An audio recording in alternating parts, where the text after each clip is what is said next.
For most of my life, I wasn't very good with money.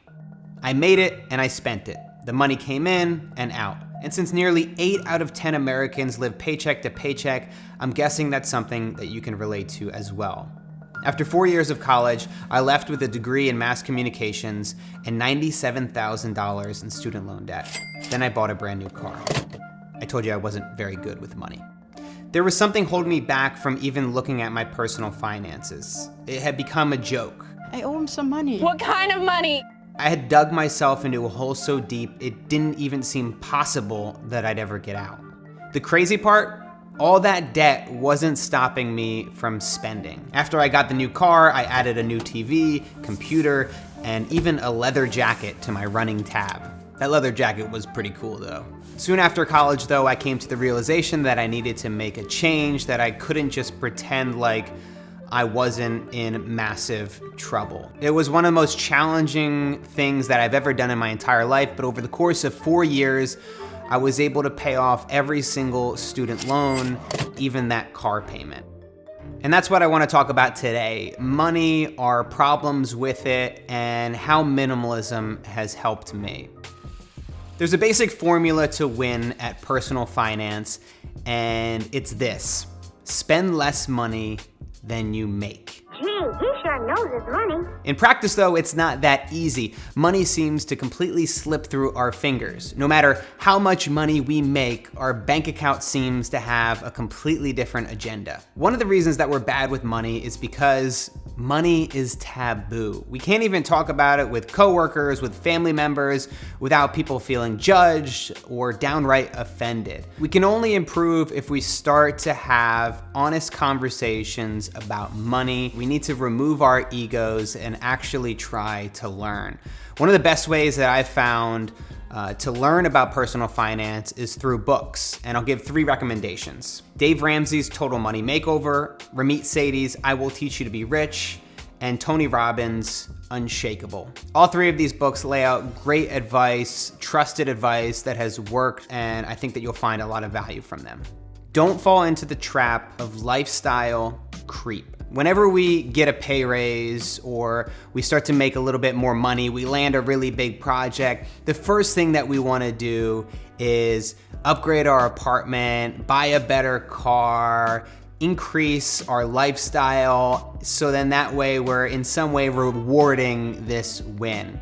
But if we were instead to be more mindful about our spending, if we were to keep our lifestyle in check and not inflate it as our income rises, 5-10 years down the road, we're gonna be able to live a lot more comfortably, and we're gonna have so much more security than if we continue to increase our lifestyle every year. Let's be honest, we buy a ton of shit and we convince ourselves in a lot of sneaky ways why we deserve it. I mean, I like shopping. Is there anything so wrong with that? Not all advertising is bad, but a lot of it is driven to make us feel as if we deserve the indulgence. You've worked so hard, you deserve this handbag, these sneakers, or this watch. And the truth of the matter is that what you deserve is to be debt-free. You deserve not living paycheck to paycheck. We face pressure from social media. Keeping up with the Joneses or the Kardashians is a very real thing. And if we're not curating and mindful of our news feeds and our social media feeds, it can be very tempting to want to keep up and have the things that everybody else have. Otherwise, we'll have the fear of missing out. But here's the thing, rich people are rich because they make smart decisions with their money. They don't go out and lease a brand new BMW. They don't rent an apartment that they can't afford. And the last type of pressure that we face is pressure from ourselves. There's this thing called the myth of I don't have. And it's something that we tell ourselves to convince us that we need to go out and buy that thing. So as a filmmaker, you might say, oh, I really want to make that film or that video, but I don't have this lens, or I don't have this camera, so I can't do it. Or I can't go out for that run or that jog. I can't start my new workout routine because I don't have that pair of sneakers. But really the only thing it's doing is procrastinating us from getting started with our goals and our dreams. And it's convincing us that buying that extra thing is gonna solve everything, which it won't. You need to make sacrifices. When I graduated college, within 3 months, I decided to move home with my parents. And I lived in my parents' basement, literally in the basement, for 2 years. I didn't date much, didn't spend much, I didn't go out much, because I knew that I had to make some sacrifices to get to a point when I could start to take risks. You have to be completely clear with why you're doing this in the first place. Why do you want to be debt-free? Why do you want to have financial freedom? When we truly understand why we don't want to be living paycheck to paycheck, why we would want to be debt-free, everything else comes a little bit easier. When we think about having the security and safety, being able to take care of our family and our friends if they run into trouble, it becomes more obvious why this is so important. You're able then to take more risk, to challenge yourself, push yourself outside of your comfort zone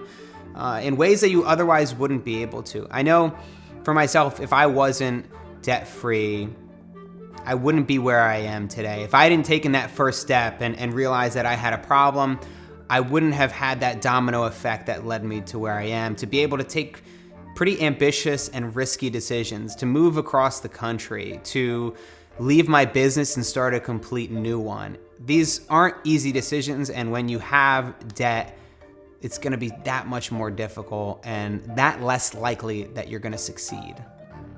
The strategy couldn't be more simple. Spend less money than you make. But as you know, we face a lot of pressure to do the exact opposite. But if you can outmaneuver these forces, if you can build a healthy relationship with money and create positive habits that stick, you will be able to become financially free. Thanks so much for watching. What strategies, tips, tools, and books have helped you on your own personal finance journey? What things have helped you to chip away and even get out of debt? I'd love to hear about your success stories as well. As a part of that conversation, opening up the dialogue about money, I think we should be encouraging each other and really rewarding each other for making positive steps in our lives. Try not to feel threatened or discouraged if other people have a great success story. See it as potential in yourself. If somebody's able to get out of debt, that means that you probably can too. Thank you guys for watching.